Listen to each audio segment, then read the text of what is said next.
বড় হওয়াটা খুব সহজ, কিন্তু বেড়ে ওঠা কঠিন। আধুনিক প্রযুক্তি মানুষের হাতের মুঠোয় এখন এনে দিয়েছে দূরের জগৎ, স্বপ্নের জগৎ। স্মার্টফোন শিশু আর কিশোরদের হাতের খেলনা।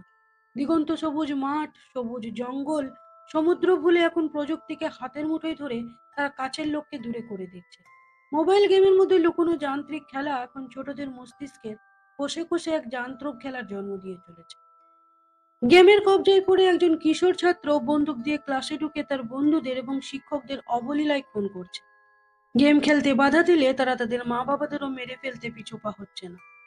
আদি এবং অহনা তাদের একমাত্র ছেলে টিপুকে ডাক্তারের পরামর্শে গেম অ্যাডিকশনের থেকে রিমুভ করার জন্য পাহাড়ে নিয়ে যায়, কারণ সেখানে ইন্টারনেট থাকে না। কিন্তু ঘটে যায় ঠিক উল্টোটাই।